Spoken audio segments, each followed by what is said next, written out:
Welcome back, everyone. Hopefully you enjoyed your coffee. Thanks again for joining us today for the Global Prosperity Forum. My name is Patrick Quirk. I have the pleasure and really honor of being a non-resident senior fellow with the Freedom and Prosperity Center here at the Atlantic Council, and the pleasure of moderating this panel with some really excellent guests for a run of show for our discussion on global challenges to democracy that the Trump administration must tackle.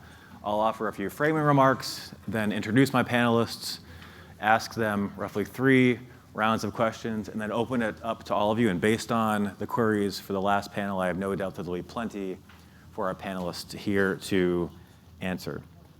So to kick us off, President Trump has consistently, and I would say quite correctly, affirmed that U.S. actions overseas must directly benefit American citizens at home.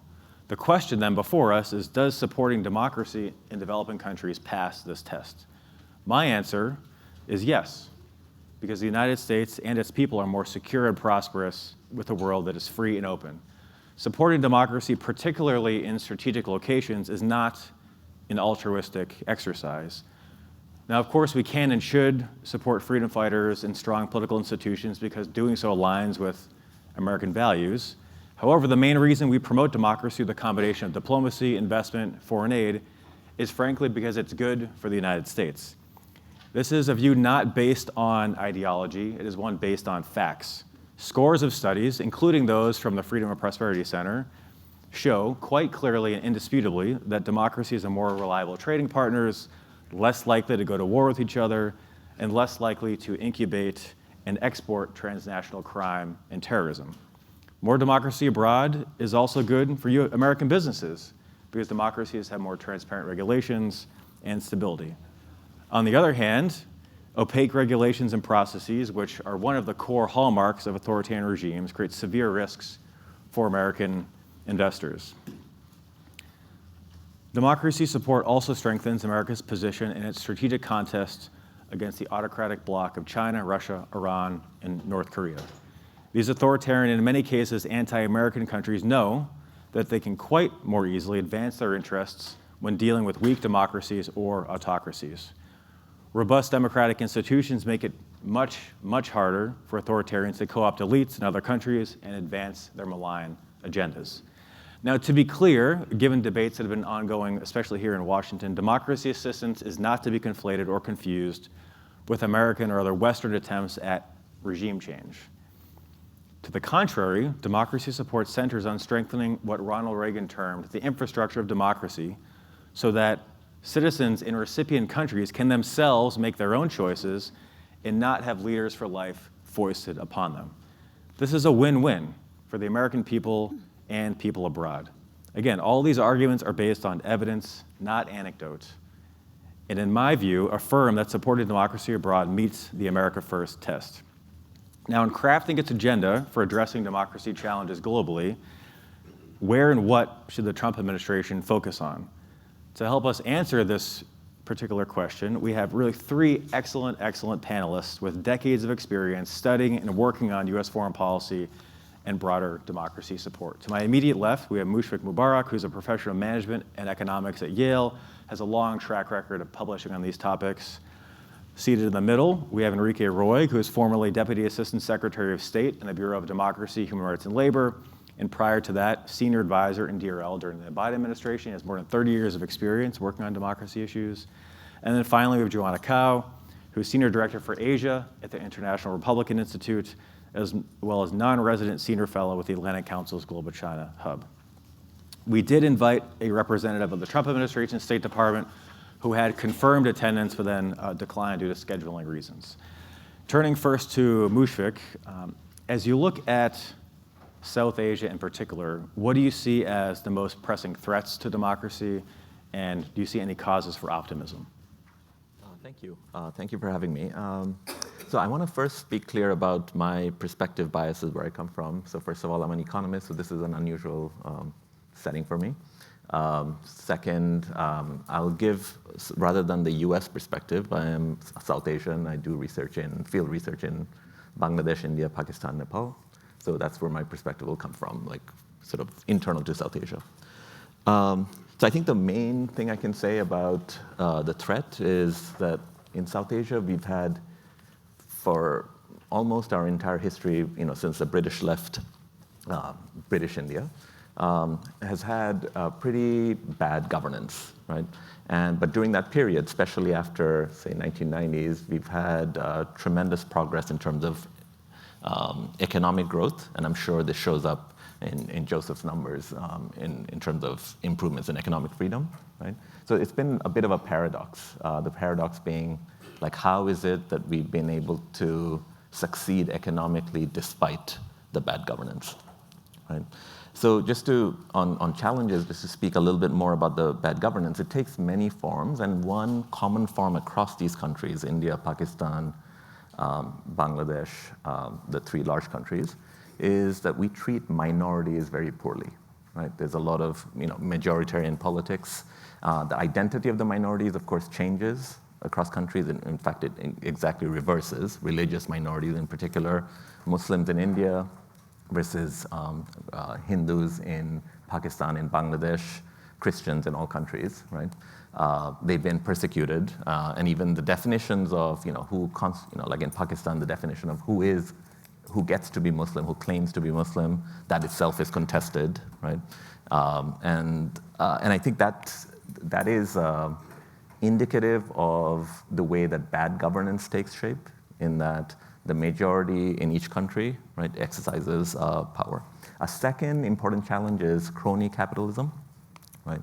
In all three countries, probably like the rest of Southeast Asia as well, political connections matter, right?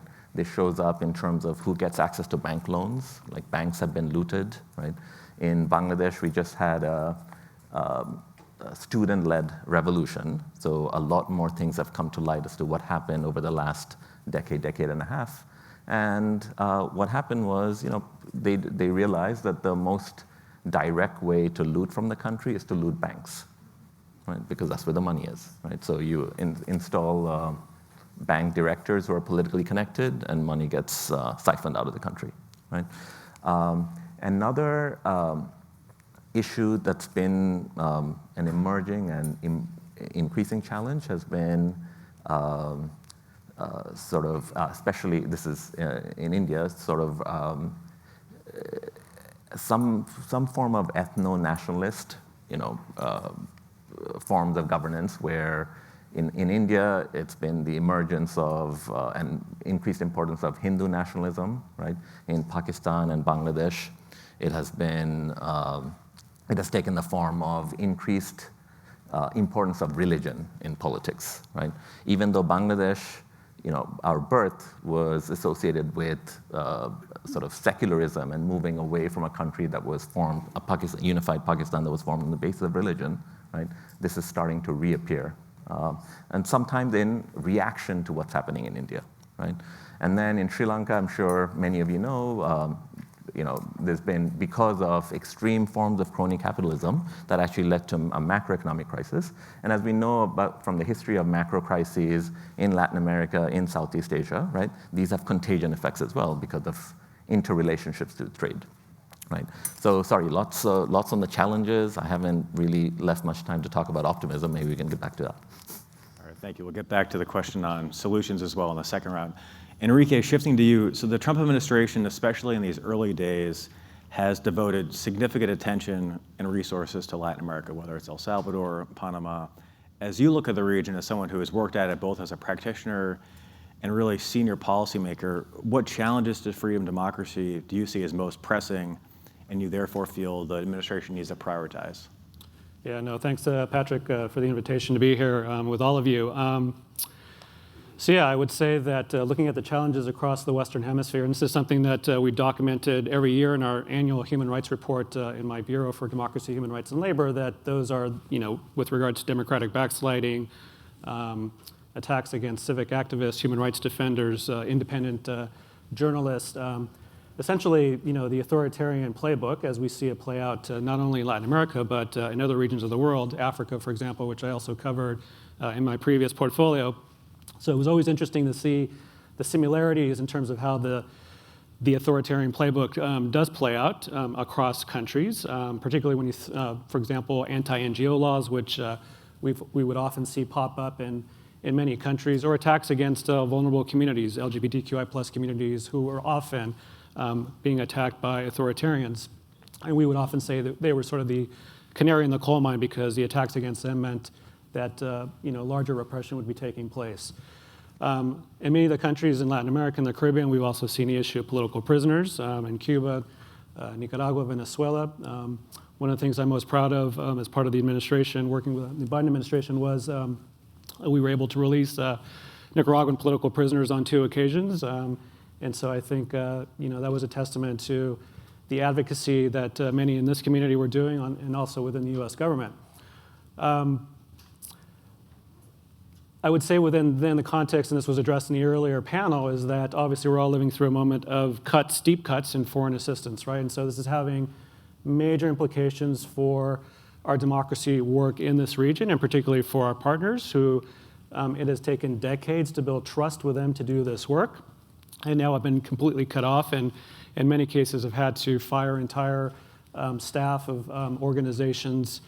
We're talking about groups that were doing important documentation of human rights abuses in many of these countries, supporting litigation, humanitarian assistance to political prisoners, providing critical support to independent media, journalists, and others. And so that in the current context is being affected, and it's having serious repercussions for not only US credibility, but our ability to counter the authoritarian threat in this part of the world. And when I say that, I'm not only talking about on the leftist side, but also on the right-wing side as well, right? And I think it's important to recognize that in this current context, because when you look at the region, one can say a lot of the approach of the current administration is very transactional, which previous administrations have also been transactional, right? That's always been a part of our foreign policy. And so you can be transactional at the same time that you can support and do democracy promotion, right? We can walk and chew gum at the same time, regardless of the ideological bent of a particular country. And so I say that because, again, for this administration, going forward, whether it's issue around tariffs or migration, particularly in this part of the world, I think it's still important to recognize that we have a responsibility to continue to support those activists on the front lines, regardless, again, of the ideological bent of whatever country we're talking about. And so I know we'll get into a little bit more in terms of solutions, but I just wanted to leave you with those thoughts. But one final thing, I just also want to mention that I know there's a narrative circulating around that foreign aid can be replaced by private funders. And I just want to say that that's absolutely false. Democracy assistance right now is about $3 billion, which is covered by USAID and DRL, with the NED also included. While within the overall US budget, that may not, it's not a huge percentage within the democracy promotion field. It is, and I think it's an illusion to think that somehow philanthropy is going to come in and be able to replace that critical support. So I think it's incumbent on all of us to have a realistic view of what it actually entails to do this work going forward.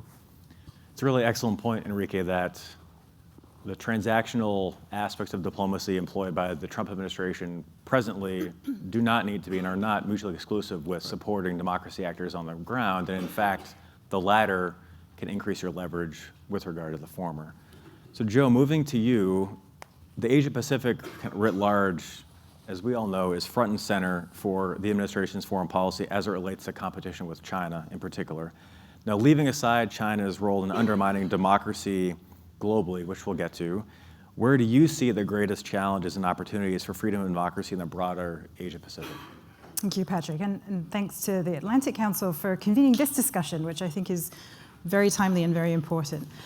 So I come to this as a practitioner, right? And so that is the lens I'm applying here. And as a practitioner, we have to work in our optimism. And so I'm going to start with the opportunities that I see. And I think there's 3 kind of big ones.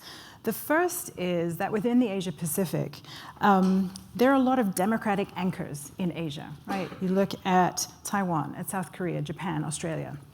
Right? These are countries that are US allies, and they are places that also increasingly recognize the importance of democracy and freedom to their own kind of prosperity and security. And so leveraging, our ability to leverage those relationships and those alliances will help us to amplify sort of the good outcomes moving forward. I think a second big opportunity is that throughout the Asia Pacific, there have been very good democratic foundations that have been laid over years of work and investment by people in their own countries to try to strengthen their own democracies and their own democratic institutions. And so countries like Indonesia and Mongolia and Bangladesh and Timor-Leste, right? These are places that they are in a transition, they are works in progress, but there is foundations of democratic culture, of democratic practice, and of expectations of democracy that are really critical and I think very important opportunities. And then the last, for this discussion, I think big opportunity that we have in Asia is demographics. Right? It's a young continent. And certainly from the research that we've seen and IRI's own experience working on the ground in a lot of countries, we see young people in Asia want to engage. They want to have opportunities to have a say in the decisions that are being made about their future. They want to engage in those choices. They expect more transparency. They expect more accountability. I think about our experience of working in Burma, where right now it is a failed state, but prior to the coup in 2021, you had young people who had about a decade of experience of living under a more open and free society. And so when the coup took place, the people who are now the backbone of the civil resistance to the military junta in Burma are these young people who had that experience and have brought those expectations with them. And so, what that means is pretty much across the Asia-Pacific region, you have these foundational building blocks for democratic practice, and these large chunks of populations who are seeking greater freedom and greater choice. Having said all of that, right, I'm going to temper that with the reality that the democratic space in the Asia-Pacific is constricted. It is constricting.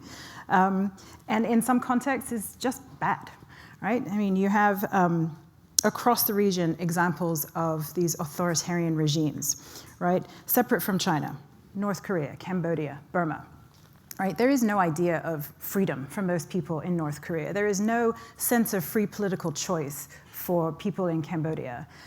There is no freedom from conflict and chaos in Burma, right? And so you have millions of people living under these very bad regimes, and that is an inherent bad, as you mentioned, Patrick. That is just bad for those people. But these regimes, and this is the larger problem that the challenge we face, these regimes are then destabilizing hubs within the region as a whole, right? They are focal points for transnational crime. So that's trafficking in drugs, in people, in weapons. They are sort of front of the line in terms of exploitation of really critical natural resources. And they are a cause of conflict and chaos for themselves within their own countries, but then also they bring that to the rest of the world. I mean, you think about North Korea sending soldiers to fight in Ukraine on the side of the Russians, right? So these bad actor regimes present really significant challenges from achieving real kind of freedom and democracy in the region. And so that's the one bucket of challenge. I think a second is that even in those countries where I was describing that there are these important democratic foundations that have been laid, there's risk of democratic backsliding, right? You spoke earlier about Bangladesh. Last year, after sort of sustained national protests against the then ruling Awami League, there was a change in power, right? The Awami League and Sheikh Hasina had to step down. The young people who were front of the line in protesting against the Awami League and Sheikh Hasina had been very clear in what they saw for the future was a political system in which there was more democracy, more transparency, more accountability. The challenge in a place like Bangladesh, and you'll know this much better than me, is there are these residual political forces that are reluctant to change, that do not want to see that happen. And so this is a place where there is, an opportunity for, there's great challenges, but there's also an opportunity for strategic support that could help these democratic actors actually move forward the kinds of reforms that people have said that they want. And so, I think just to sort of wrap up here, it's what makes this such an interesting kind of challenge right now is that these opportunities and challenges, they are two sides of the same coin, really. Every country in the region is unique, and the dynamics that I've been describing kind of play out in each country very differently. And so to close out, I think about it through, for example, a lens of sort of people's economic choices, right? You had a lot of elections last year in which economic concerns were top of mind for people. And so in Sri Lanka, you had young people in particular. There was a massive economic crisis, fueled a lot of discontent, and young people voted for the candidate that they felt was going to bring them economic reforms. Now, the government that has been voted in, so far, it's been slow in a lot of ways, but they've made a lot of progress on things like anti-corruption efforts, right? And so that is a very particular set of dynamics and challenges, but there's opportunities there that are very specific to Sri Lanka. You contrast that with a country like Indonesia. Again, young people very concerned about their economic prospects for the future. They voted in large numbers for a former general, Prabowo, because of promises that he made about how he was going to approach economic reform. Now, Prabowo is no Democrat, and in the term that he has been in his sort of term so far, I think there's been increasing concern by these young people about the choices that have been made. There were big protests just last month led by university students. They called it the Dark Indonesia protest because of policy decisions to take money out of higher education. So again, a very particular set of dynamics, very specific challenges and opportunities in which sort of the ways in which support can be given really needs to be very carefully considered. So I'll stop there. So the three of you really excellently laid out some of the challenges we're seeing across your respective regions. This morning, though, Fred encouraged us all to be solutions-oriented. And Joseph mentioned in his smart remarks that the center is all about making smart policy choices. So with that, I'm going to turn to each of you and talk about what we do about these challenges. Starting with you, Musfiq, if you had, for example, 10 minutes with National Security Advisor Mike Waltz, and you're saying this is what you need to do with regard to South Asia and these democracy challenges, what would you lay out for him to consider? Great. So connecting it to other themes we saw this morning, like the Freedom and Prosperity Center and the link that Joseph was making, a causal link between prosperity and then freedom, or freedom and then prosperity, right? I think the opportunity in South Asia is that there is a lot more prosperity than there used to be, right? So if that causal link is correct, maybe there's an opportunity there for us to move governance in the right direction. A lot of it has to be internal, right? So I'll get to what external policies, where it might be helpful. So, so just to give you a sense of the amount of prosperity, so India underwent an economic transformation in the early 1990s, right? And that has now been accompanied with maybe the largest large-scale poverty reduction the world has ever seen in humanity, except for what happened in China in the last 30 years, right? So maybe the second largest reduction in poverty. So that also means that comes with improvements in human development, right? More literacy, better health, right? And as in economics, we have this concept called a normal good, like things that you consume more of when you have more money. And democracy is a normal good, right? We like to consume more of it, and we think about it more political freedoms once we get rich enough, right? I think that's the big opportunity. So, and I just gave the example of India. In Bangladesh, even in relative to, say, some of the richer states in India, Western India and Southern India, like Gujarat, Maharashtra, Tamil Nadu, Kerala, Bangladesh has human development indicators that surpass all of those rich states in India, right? Even though it's a poorer country in terms of GDP per capita. And why is that? It's because of sustained investments, both government as well as NGO-led, in improving literacy and improving infant mortality outcomes, maternal mortality, births in institutions, et cetera, right? And so once you have improvements in human development, that also leads to more demand for democracy, right? So I think there's a great opportunity there because all of the macro data is pointing in the right direction. Now, what should an external actors like the United States role in that case? So the US, and this has also come up in your comments, has viewed South Asia through this sort of China competition lens, right? Like the US foreign policy seems to be heavily focused on this one like narrow lens, right? And what that has meant is that, who in South Asia can act as a counterweight, counterpoint to China? It's India, that's a large country, right? So the US in the recent past, under both Republican and Democratic administrations, have decided to cede South Asia to India, right? Like we should be thinking about what's happening in Pakistan, in Bangladesh, in terms of how India thinks about those developments. So when the Awami League is deposed, or the leader is deposed, as Joe was talking about, right? The US, the first order policy thinking is, how does India view the Awami League being in power versus some other political party being in power, right? And I think that's a mistake, right? And that's a mistake also because India, while it's the world's largest democracy, it has been a democracy for a long time, it's also not the same type of mature democracy than the countries in the West are, right?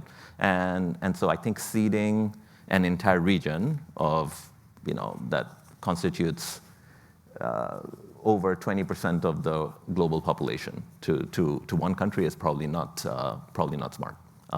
So I would like, unlike what's been happening, the sort of the political wind in this country recently, I think it is to South Asia's interest, right, for the US to maintain a more active and direct role rather than ceding and playing an indirect role. And also a good point about the benefits of broadening the aperture beyond just looking at the region, let alone foreign policy writ large solely through that China lens. So Enrique, moving to you, previously you helped at the senior-most levels lead the State Department's Democracy Bureau. So if you're advising Secretary Rubio and others in the White House as to how they should be thinking about and addressing challenges, certainly in Latin America, but also, for example, in Africa, given your portfolio, what might you suggest? Yeah, Patrick, it's a great question. I think that, well, first of all, I would say I think it's fair to have an honest conversation about the effectiveness of democracy assistance, right? When I was in the Bureau, my teams would get sick of me asking this question of like, how do we know that we're having any impact when it comes to supporting these programs, right? And so that's a fair conversation to have. I'm concerned that the way it's being done now is not going to lead us to that outcome to actually know, are we having impact? Because that takes a lot more thought and evaluation to actually get into the details to understand that. And so I think going forward, my advice would be, let's start off with an honest conversation, evaluation of decades of work in this sector to understand what works and what doesn't, right? And so starting from that premise, then we can actually look at ways that we can improve democracy assistance and make it, whether more targeted or more effective and have more impact, and how the different funders and organizations are working in this space to ensure that they're not overlapping, that they're actually complementing one another, and that the way we're supporting democracy assistance actually is going to lead us to the stated outcome, which are more stable countries that, as part of the America First agenda, also provide allow for places where we're going to have greater opportunities for U.S. investment, right? So, or places that are less likely to break out into conflict, or places where there aren't going to be political prisoners. And so that's a conversation that I feel like we do need to have, and that would be one of my starting points in terms of the advice that I would provide for Secretary Rubio. And then going back to the issue around sort of the transactional approach in our foreign policy, which has been part of the way we've conducted business throughout administrations, that again, here we can do democracy promotion even while being transactional. And in the Western Hemisphere context, where the migration issue has become so prominent, I would even argue there it becomes more important, because support for democracy, addressing issues around corruption and good governance, also ensures that these countries are not exporting migrants to the US, but are also countries that can receive migrants, deportees, in a way that respects international human rights and humanitarian law. And so that's also in our self-interest, right? And this is why a big part of the investments over previous administrations in Central America as part of the root causes strategy has been to also address the issues around democracy, and in particular issues around corruption, which we know are prevalent in that part of the world. And so, again, we can do both, right? We can be transactional, but we can also be supporting those on the front lines who are doing this work on a daily basis. And I would also make the point, I think, to the Secretary that, the way that we've gone about this now, again, has done serious damage to our reputation, that we're going to have to spend some serious political capital, I think, building back, hopefully if we move in the direction of continuing to do these programs, because we've left a lot of organizations kind of, stranded, in many cases at greater risk. We've seen countries who are celebrating the fact that USAID and is not funding these programs anymore and are beginning to go into their offices and conduct audits and these kinds of things. And so that is of also concern that we going forward we need, I think, make clear that this is still a part of U.S. foreign policy, is important to us as part of the America First agenda, but also we see it as part of the transactional relationships that this administration in particular is moving forward. So that's how I would frame it going forward, and hopefully he would take my advice. Thanks, Enrique. So before I go to my final question to Joe, just flagging for all of you that after Joe replies, I'll come out to the audience for questions to start to think, to include those of you joining us online. So Joe, let's shift to China. In many respects, it plays a role in undermining democratic institutions and processes across all the regions we have discussed, and those we have not, Europe, for example. Given that you've done a lot of work on this topic, could you walk us through the nature of the challenge, and in particular focus on what we actually know works to address it? Mm-hmm. Yeah, I mean, the nature of the challenge, in my perspective, is the Chinese Communist Party and the fact that it's fundamentally a bully, right? So with that framing, I sort of want to describe it, the way we look at it within IRI, for example, as China, is we sort of have these concentric circles of how we look at China, right? There's China itself, inside China. There is the next circle out, what I call the immediate near, right? Places like Hong Kong and Taiwan and Xinjiang and Tibet, places that China claims are under its sovereignty. And then you move out again, and it's China in the world. Now, we've done work, as IRI, we've done work in all three of these areas, and the reason that I kind of wanted to set that was two reasons. First of all, I do think it's really important for all of us to remember that inside circle, inside China, there's 1 billion people living under a system of governance over which they have no choice. They had no choice over. And I think that's really important to remember. And then the second thing is, it's very important to understand that the way that the CCP treats its own people inside China is very reflective of how it then sees its role in the world. The CCP is motivated to maintain power at any cost, basically. And so there is this, we see this through line from what's happening inside China to the way that we observe how Beijing operates in the world. Right? So inside China, that means suppressing any threat to the party's power, to the party's legitimacy inside China.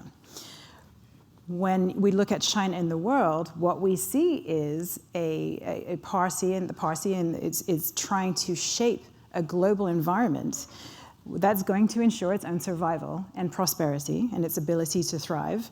And so to sort of get to your question, Patrick, I want to talk about the tools that they use to do that, and then kind of get to how we can address it.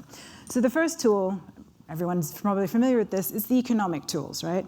It's economic influence, and there's a lot of research done, including work that's been done by IRI, that demonstrates economic ties are the entry point, in most cases, for Chinese influence in countries, right? So to get the big investment done, to get the big contract signed, the CCP is cultivating friends, it's co-opting elites through personal enrichment.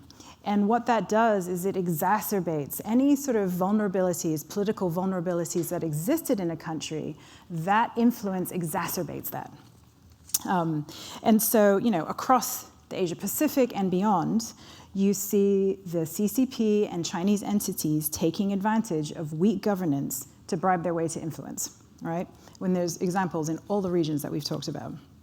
Now, the second set of tools that are deployed are to exert influence by trying to control the information space, right? And now for the 25 years that I have been working in this field and monitoring sort of Chinese activity in Asia Pacific, this is where I have seen really the most dramatic change, because it's China's ability to really touch local communities that has changed so much.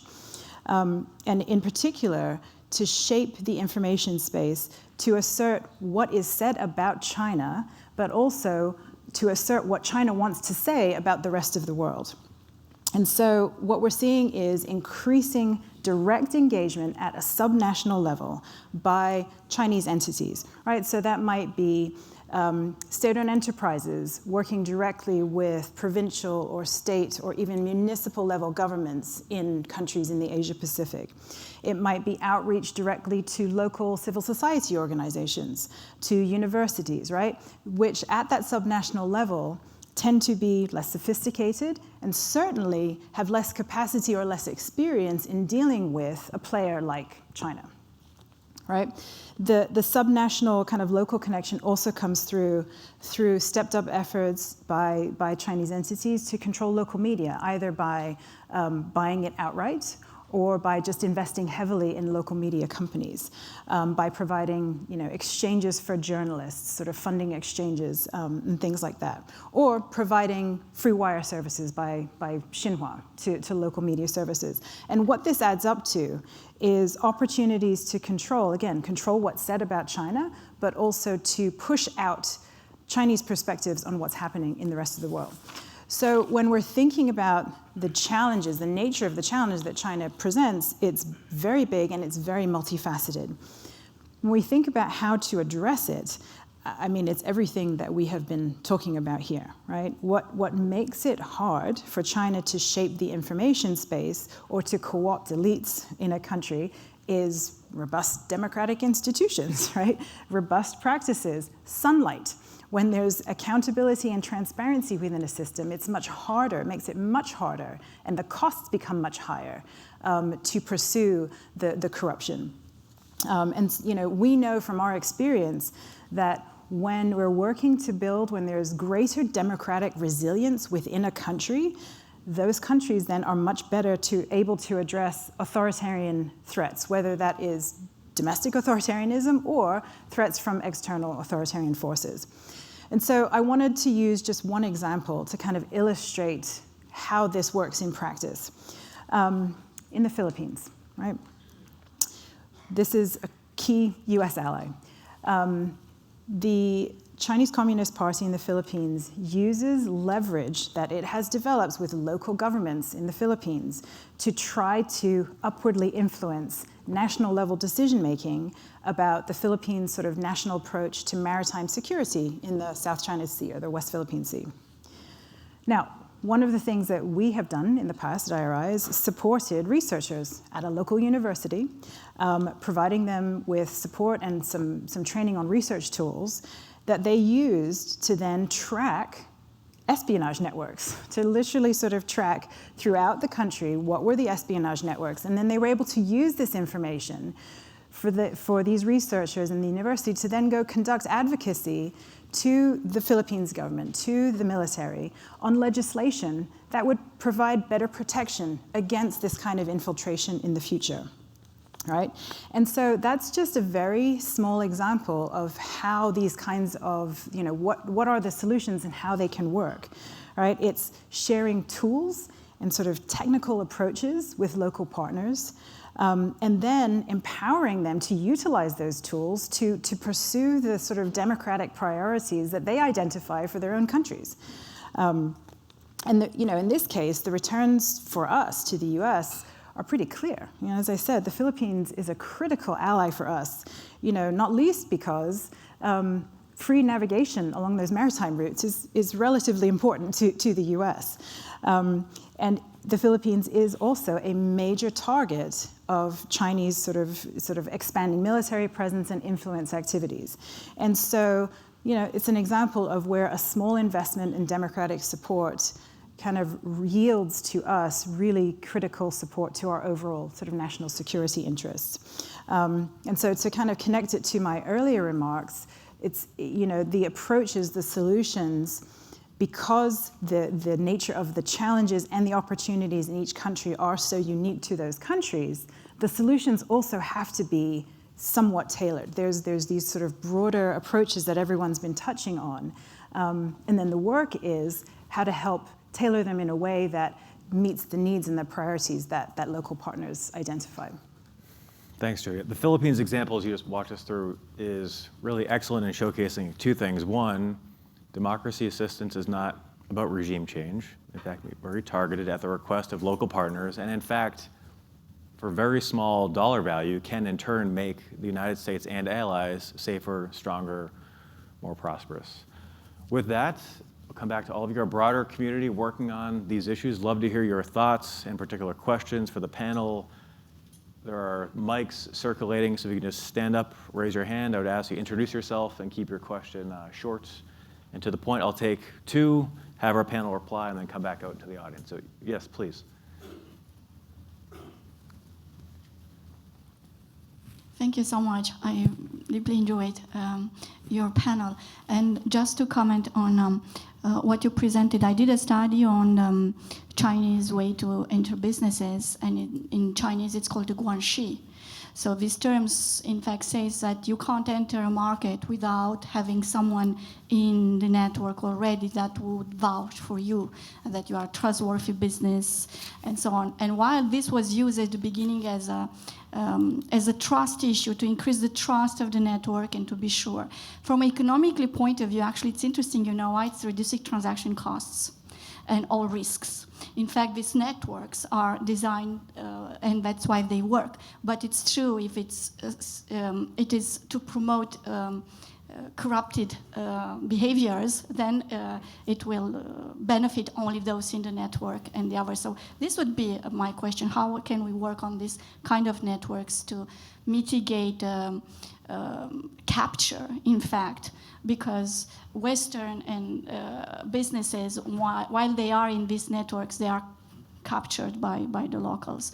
And my second comment to Philippines, actually I lived something similar. I organized 2 years ago within the International Institute of Administrative Science. It was an Asian conference on with Swiss School of Public Administration for all around the world. Do you know which delegation was the most numerous? I think you know the answer. There are very few from Europe, almost absent from United States. So research matters, and being there with them and discuss and present research with different perspectives, with different background, this is very important. So this is it. Thank you so much. Thank you. Other questions? Yes, please. Abigail.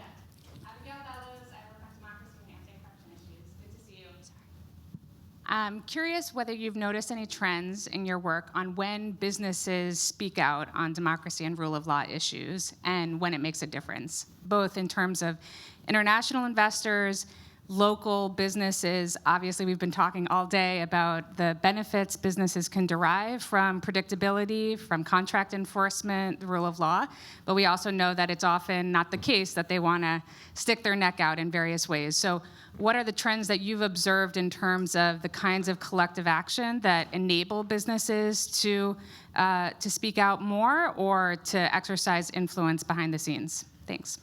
Great question. All right, so let's come back to the panel. Can react, respond to one or both, please. Yeah, I'll respond to the question about businesses. So something that, business response, something we've been thinking about a lot in this country for the last few weeks, but also just reflecting back on my experience growing up in autocracies or people who aspire to be autocrats. So a clear pattern that you see is that in an autocracy, like a strategy that works well is when you go after an individual or institution one at a time, right?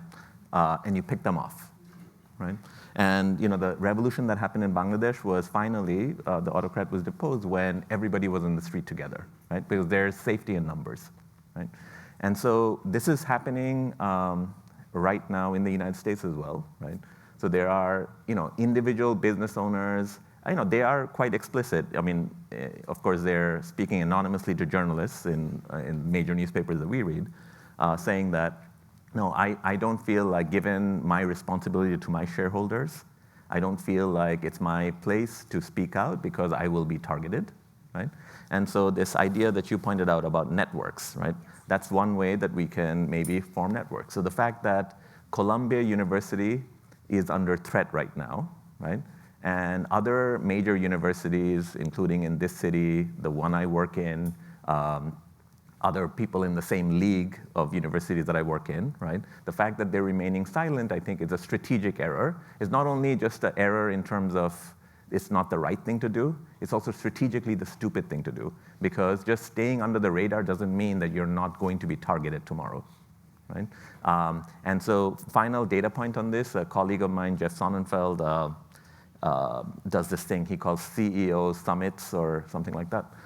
So he gets company CEOs together who then talk off the record, right? And he runs surveys, and he's been writing some articles based on the surveys. So in private, when the CEOs are filling out surveys, they express concerns, right? But they're like, each of us individually are not willing to speak out publicly. Maybe if the stock market loses about 20% of value, at that point, maybe it will make sense to do so. Right? But strength in numbers, that's the point. Enrique, Joe, networks, Yeah, if I can, business. I agree with everything that Mushfiq has said here, because I think the experience in the Western Hemisphere is similar, where I would call it anticipatory obedience, right? When you have the private sector think somehow that they can get in good graces with the authoritarian regime, and then before they know it, they're on the outs and have lost all ability to function in that society. And so I think we potentially are looking at the same scenario here in our own country. So I think it's important to recognize the tactics that are often used in these scenarios, but also in terms of then how do you counter that? And I think the collective action, the mobilization, and this is something we talked a lot about in the context of the Western Hemisphere in particular, is how do you build coalitions that also include the private sector with activists, with human rights defenders, with journalists, and not everybody sort of working in their silo trying to address an authoritarian threat. And so, as part of democracy promotion programming, that's, I think, always going to be an important area of consideration and investment going forward, because that's the only way, really, working in terms of power and numbers to actually be able to push back on some of this. So I want to address the question on mitigating sort of capture. I think a lot of it stems from what I was describing about how in a given country, what are the democratic foundations that have already been laid, and what are the gaps that remain where some strategic support could enable stronger legislation, for example, on anti-corruption measures, or stronger measures to promote transparency. And I think that's the sort of the key thing about democratic support is, in a country like Indonesia, for example, that in the past has invested a lot in trying to deal with its sort of the atmosphere that's very conducive to corruption. The work that was done, the support that was provided was to build on what they had already done, but also to look at examples that they could draw from elsewhere in the world, because there's no need to reinvent the wheel. There are good lessons that are out there. And that's a critical piece of what democracy support can do, is to just help make some other connections, different kinds of networks that empower sort of domestic institutions to then work on these challenges for themselves. I also want to thank you for flagging that your experience with the research project, or the conference that you went to. Those are exactly the kinds of fora in which the contact that's made with sort of subnational local entities, local actors by Chinese actors. It's in those forums that it happens, and so it's really important to flag things like that. All right, back out to all of you. What are the questions you have for our esteemed panel? Sir, please, introduce yourself. We'll take another round of two, and then come back out to the audience. Excuse me, Peter Levine and NAR2 Global. I've worked for a lot of the implementers in the room and in all these regions that are flagged. I just want to thank you for organizing this panel, which takes us to such diverse locations, right? But brings the threads together, right? From Indonesia, we're thank you, Johanna, for bringing that out, right? The world's largest Islamic democracy. Pak Prabowo has aspirations of rehabilitating his global image. That's part of what he wants to do.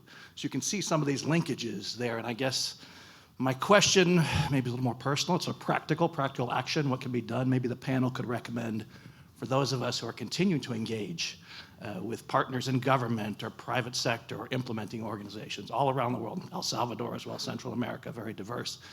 What could you recommend that we do as we engage with them? And partly I had a conversation in the break, how do we build back some of the trust that's been broken down? Because my ability to succeed in places like Indonesia has been relationships of trust, right? You make commitment, you deliver on that, and that, at least around the edges, is fragmenting. So I guess, yeah, call to action, the panelists bring interesting perspective, and I'd welcome those recommendations. Thank you so much. Great question. Let's take one more. Yes, please. I'm quite interested in the strength in numbers coming from an economist professor, and I really want your take on this. Econ 101 will teach you, Mankur Olson says, latent group, big group, can't coordinate, nothing will come out of it. How do we move forward from that? Okay. Two great questions. I want to, let me try with, I'll come back to your question, but let me start with the practical. I think that's a really important question. I mean, we're all facing this. We all have research partners, implementing partners, coalitions that we formed that are, and we're not trusted anymore, like those of us representing some US institutions, right? And part of the argument seems to be that, foreign aid is useless, right? I mean, we've talked about this in the morning panel, that like Haiti is still where it is after hundreds of millions of dollars, right, et cetera. And in fact, the arguments made even, and by academic economists as well, it's even worse, that not only is it useless, it's actually counterproductive, right? So foreign aid undermines political accountability, right? So let me maybe give you just one. I'm most confident talking about large sample data and research, so let me just give you one quick example from that. Funded by the Bill and Melinda Gates Foundation, that's what it was called at the time, we were running sanitation programs in South Asia, right? Like just trying to get people to use toilets, and turns out that's a big public health issue. And how do we actually engage that behavior change? And that in some areas, I run randomized control trials, some areas that involve giving subsidies to build toilets, okay? And then one week I have a weekly call with my research assistants in Bangladesh, research managers who are running the project, and they're like, oh, the Union Porishad chairman, the locally elected leader, they want to come and give a speech at our voucher distribution ceremony, right? So why is that happening? Because our local partner, in that case a politician, right, has decided that this was a good opportunity for him to get some credit, right, on something that he really didn't have much of a role in, right? Understandable, right? So that's the type of thing that people worry about, right? But then, her question was, should we allow this, right? I'm like, look, it's a $2 million project. I cannot not allow this because we can't risk it shutting down. But obviously, as a researcher, I'm like, let's randomize something about it and let's study this, right? And so what we learned here, and here's a story I want to tell you as a practical lesson, is that, so we did randomize information about what the leader had a role in or not. And what we learned in that research is that voters are incredibly sophisticated, right? They're not easy to fool. Okay? So when there is legitimate uncertainty about whether the leader was responsible, they give some credit. When there's no uncertainty, they give no credit whatsoever, right? So just like, so I would say a broader lesson, in terms of also sort of American policy is trust people, right? People are smart. It doesn't matter if they have formal education or not, right? And when we say trust people, we also probably and a corollary to that is trust democratic processes. Yeah, just to pick up on that thread, I'll say that in the short time I have left, that one of the things that we can do with regards to the question around call to action, I think this moment that we're living in now, which has been very turbulent for a lot of us that work in this area of democracy promotion, that my reflection on all of this is like, we didn't do a good enough job, obviously, communicating this work to the American public, right? And so we've all sort of been forced to do that now. And I think we really need to do more of that going forward, right? And I think we need to spend much more time getting out of the DC bubble and communicating with everyday Americans on like, why does this matter to our own national security and our own economic prosperity, right? And so I think that's incumbent on all of us that have been working in the democracy promotion field to do that much more consistently, much more proactively, and figure out ways that And it doesn't have to be big initiatives, but I mean, starting at the community level, like, town hall meetings or just wherever you can engage with fellow citizens on having these conversations, or whether it's on social media platforms, figure out ways that we can all be doing that, because otherwise, I feel like we're going to find ourselves in the same situation if we just think like this is all going to resume again under some sort of State Department bureaucratic, wherever it gets housed, and then we just kind of all go on along, doing our own, the same, business as usual, but without the connection back again to communicating why any of this matters. So would be my strong recommendation. And then, of course, building the trust with those organizations overseas that we've been doing the work with, continue to be in communication with them, reach out to them, ask how you can help. I think we're all trying to do that now in this particular moment. I have a quick, just sort of nuts and bolts. I think one is to continue to engage with those partners, right? Because our institutional values and our commitment to that work hasn't changed. We're just trying to navigate a new landscape. I think the second thing is we have a framework. There is a framework of what sort of the Trump foreign policy looks like. And so talking to partners about how to frame what they seek in terms of how to make America stronger, safer, more prosperous, it is a framework in which to work. And the key piece of that is then to work with, as we've been trying to do with partners, to really identify for themselves, well, in that framework, what are the priorities that they see for the democratic changes that they're trying to make? What are the gaps there that exist, and where can potential future partnership evolve? Before we break for lunch, I'd love to turn back to the panel and ask you for, as desired, final 25-second reflections, final thoughts. I'll just answer the question you posed, because I promised to. So instead of thinking about economic models, collective action, Mansur Olson, I would encourage you to think about ecological models, right? So think about bait balls. I'm a scuba diver. I spend a lot of time under the water. And fish make bait balls, right? Even though that attracts lots of predators, right? But why do they do that? Why do they have a bait ball? Because it turns out mortality rates, or mortality probably for each individual fish, is lower when you're in a group. That's the model. Yeah. I like that. I'll just quickly go back to what I said earlier. Again, I think let's get out there and talk to the American public about why this matters for our own national security, and let's do that much more aggressively, much more proactively, and let's have honest conversations about ways that this sector can definitely be reformed. I think that's also incumbent on us to be offering solutions in that regard as well, because there's definitely lots of ways that we can be doing things better. And I think we just need to be honest about that and have more discussions. And I would say all of that, and the challenges, as you've heard, they're very real. They continue to face us, and so there has to be a solution to this. And so conversations like this, I think, help us move towards where that future can be. Well, thanks once more to our panelists. Thanks to all of you for joining us today. We're going to break for lunch, and a reminder that after lunch, there are a series of research workshops and sessions upstairs that I would encourage you all to attend in addition to the other plenaries. So thank you again.